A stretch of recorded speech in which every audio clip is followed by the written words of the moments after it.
I'm going to try and keep this as short as possible and avoid details that aren't needed or relevant. I can't promise anything, though, because I am just a little emotional right now and am not thinking all too clearly, unfortunately. Sharing this with someone will act as a form of therapy, or so I hope. What do I do now? About a week or so ago, I accidentally signed into the Yahoo account that belongs to my wife. She didn't sign out. It was a pure accident. I wanted to check my Yahoo for client emails, and when I realized I was in her account, I caved to my natural curiosity. There were a significant number of emails that seemed personal from their subject lines, and I decided to explore it. I read about 30 different emails and forwarded them to my email for safekeeping. I went and took a cold shower to try and collect my thoughts. The emails were responses from advertisements on Craigslist, Backpage, and from some adult friend finder type site.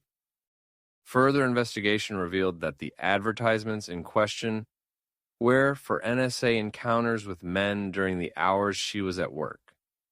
Judging by the dates, this whole thing started back in December of 2011. However, it remains possible that it started earlier than that. The exact details in her advertisements remains irrelevant to this discussion, but suffice to say she proclaimed a pure unsatisfaction with our intimate life and needed good sex. I guess this one hurts me the most because I have always advocated open discussion about our sexual desires and sexual needs. Open discussion about this topic leads to a healthy relationship, or so I honestly thought. I never knew she had these desires, and she never shared any of it with me. If only I had known then, perhaps I could have explored them and given her what she needed and what she wanted. I decided to confront her about this. What other option did I have? So I made the decision while taking a cold shower to confront her. I printed off the emails and set them aside in preparation. Somewhere along the line, I decided to look at her cellular. I just wanted to be sure. I wanted to be wrong. I had to know for sure before I did anything. About 2 hours after I made this discovery, she arrived home from work. As per her usual routine, she decided to take a shower. I never suspected anything about her after work showers until now, and found myself wondering why she insisted on taking a shower whenever she got home before doing anything else.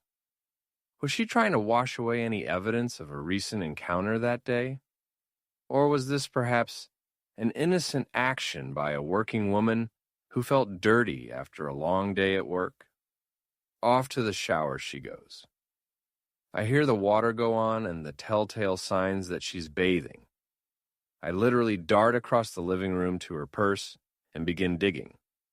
The first thing I find is a small package of lifestyle condoms. This is not a good sign because we have never used protection together.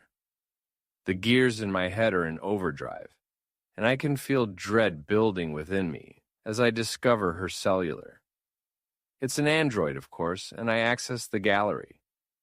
Time stopped for me in that instant. Photos. Naked photos of my dear wife. I didn't take these photos. She took them herself. I had never seen them. I luckily had my laptop out and copied the photos over to my computer for safekeeping. It's in my nature to preserve evidence, leverage, and ammunition when entering unknown and obviously dangerous territory. I then decided to read some of her text messages. I saw no evidence that any of these photos had been sent, but I did see one solitary text message that left me broken inside.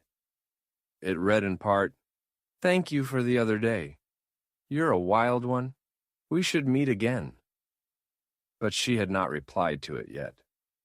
The date stamp was 3 days old. My day had been shattered, my heart broken, and I was about to venture into hell. The evidence was there, staring me in the face, and I had only one thing left to do: to confront my wife with the evidence I had collected and watch my entire life disintegrate around me. I collected the papers I printed earlier, her cellular, and my laptop, and took a seat at the kitchen table. I heard the shower go off and knew that within 5 minutes my lifestyle would officially come to an end. I poured myself a scotch and waited for her to emerge. I don't drink but once in a great moon, and only when I am deeply troubled. She knows this, so when she emerged, she knew something was on my mind. She came over, gave me a kiss, while she wrapped her arms around me and asked what was on my mind. I asked her to have a seat and told her we needed to talk. I think she knew what was coming, because the color drained from her face as she sat down. Her posture was that of a scared animal trying to remain calm and collected. She inquired further. The time was at hand. The moment was now. I didn't say a single word at first. I just slid the emails across the table to her and studied her reaction. At first, she didn't say anything. She just looked distantly towards the floor.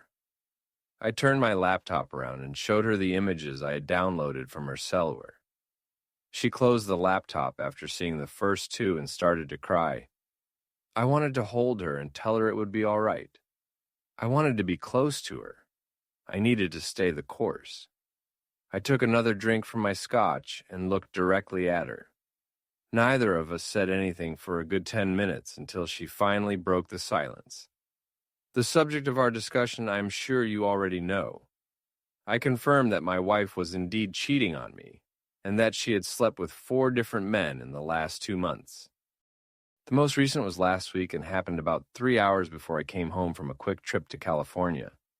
It happened in our home and on our marital bed to make the situation worse. That same night, her and I made love. I also confirmed that she performed oral sex on these men. So now the knowledge that another man's cock was in my wife's mouth 3 hours before my tongue was in her mouth has me somewhat creeped the hell out.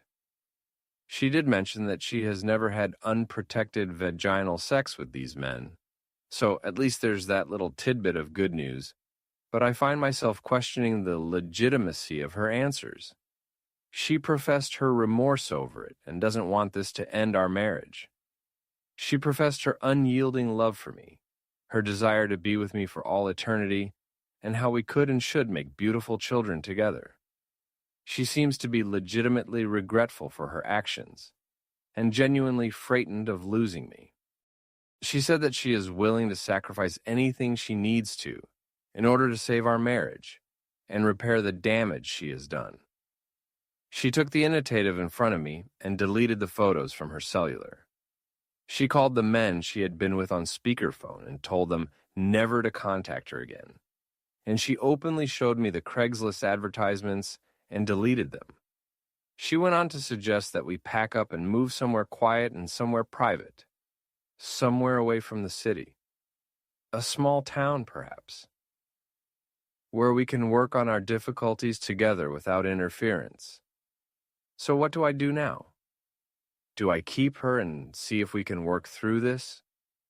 Do I let her go and move on to new and better things? Where do I go from here?